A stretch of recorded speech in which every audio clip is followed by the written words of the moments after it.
নমস্কার। কাল থেকে মনটা ভীষণ খারাপ, ইভেন আজকেও। কারণ সবাই আমরা জানি, সবার ফোনেই আসছে ফেসবুকের মাধ্যমে বা ইউটিউব, যে আমাদের যে কাশ্মীরে যে জঙ্গি হামলাটা হয়েছে সেটার ব্যাপারে। মানে সেই ভিডিওগুলো যখন আসছে না, চোখের সামনে যে দেখছি, বাঙালি হোক অবাঙালি হোক, চিত্রটা দেখার মতন নয়। ভীষণ মন খারাপ হচ্ছে, ভীষণ খারাপ লাগছে। একটা কথা ভেবেই খারাপ লাগছে, যদি এটা আমাদের সঙ্গে হতো বা যদি আমাদের পরিবারের কারোর সঙ্গে হতো তাহলে ব্যাপারটা কেমন হতো।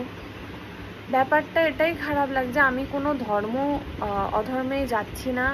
আমি একটা জিনিস জানি, সেটা হচ্ছে আমরা মানুষ, আমরা কিন্তু পশু না। আমার মনে হয় পশুদের মধ্যেও অনেক রকমের ব্যাপার থাকে, কিন্তু পশুরাও এতটা হিংস্র হতে পারে না আমার মতে। কিন্তু আমরা তো মানুষ ওভারঅল। কে মুসলিম, কে হিন্দু, কে খ্রিস্টান, কে কোন ধর্মের, আমি এইসব যাচ্ছি না। একটা মানুষ কি করে এরকম ধরনের চিত্র তৈরি করতে পারে, এটাই আমার ঘটনা। ব্যাপারগুলো যখন দেখছি আর ভিডিওটা যখন দেখছি, গায়ের মধ্যে লিটারালি কাটা দিচ্ছে। ওইরকম যে ব্লিডিং, ওই চিত্রটা সবাই দেখেছো জানি, প্রচুর ভাইরাল হয়েছে ভিডিওটা। আর আমি একটা ব্যাপার বুঝতে পারছি না, তারা মেয়েদেরকে রেখে ছেলেদের উপর এত অ্যাটাক কেন করলো, এটা কি কারণ আমি জানি না।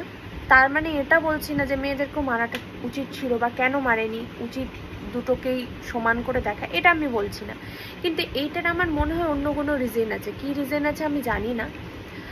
আমি কোনো ধরনের এরকম ধরনের পোস্ট করি না ভিডিও, কি অনেক কিছুই তো ঘটে, আমি এরকম ধরনের ভিডিও পোস্ট করি না। কিন্তু আমার একটা কথা মনে হচ্ছে, যে দুজন কলকাতার ছিলেন বা যারা যারা ওখানে ছিলেন, সবাই কিন্তু কাশ্মীরে ঘুরতে গেছে রিফ্রেশমেন্টের জন্য।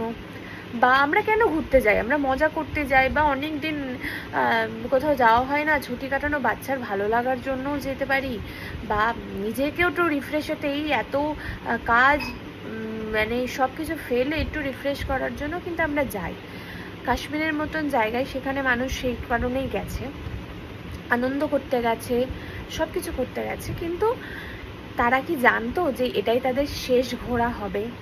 বা 3 বছরের শিশুটা কি জানতো তার বাবার এই ঘোরার পরে আর সে বাড়ি ফিরবে না? ভীষণ এটা প্যাথেটিক, ভীষণ।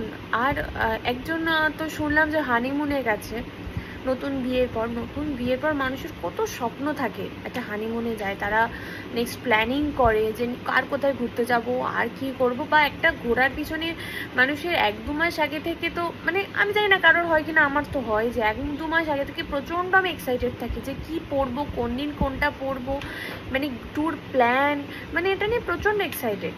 কিন্তু এই ট্যুর প্ল্যান বা এই ঘুরতে যাওয়াটা যে মানুষের জীবনে কাল হয়ে দাঁড়াবে, এটা কি কেউ ভেবেছিল? বা তারা কি ভেবেছিল?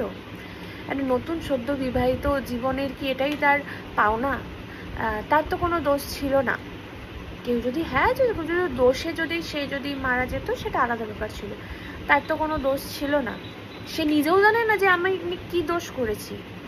এটা কেন হচ্ছে আমি জানি না। আমাদের দেশের অবস্থা বা আমাদের কি বলবো, পুরো ওয়ার্ল্ডের অবস্থাটা আমার ঠিক ভালো লাগছে না। কি হচ্ছে চারিদিক দিয়ে, মানুষের এত কেন খারাপ হচ্ছে? আমি কোনো মানুষকেও শুনছি না তারা ভালো আছে। এটা কেন হচ্ছে আমি বুঝতে পারছি না। এটা কি আমি জানি না, আমার ভাষা হারিয়ে যাচ্ছে। আর সত্যি কালকে লিটারালি আমি স্বপ্ন দেখেছি ওরকম টাইপের বাজে একটা ঘটনা নিয়ে। তারপরে আজকে সকাল থেকেও আমি ফেসবুক আমি নর্মালি দেখে যাচ্ছি ওরকম ধরনের পোস্ট, সবাই পোস্ট করছে, সবাই সব কিছু করছে, শুধু সামনে আসছে চিত্রগুলো। খুব খারাপ লাগছে, খুব খারাপ। আমরা যে আজ আছি কাল নেই, কথাটা সত্যিই তাই। সতর্ক করব সবাইকে, ভালো থাকুন, সুস্থ থাকুন, পরিবারের পাশে থাকুন। আর কি বলবো, সবাই তো সব কিছুই চেষ্টা করছে, কিন্তু আদতেও কি কিছু হচ্ছে আমি বুঝতে পারছি না।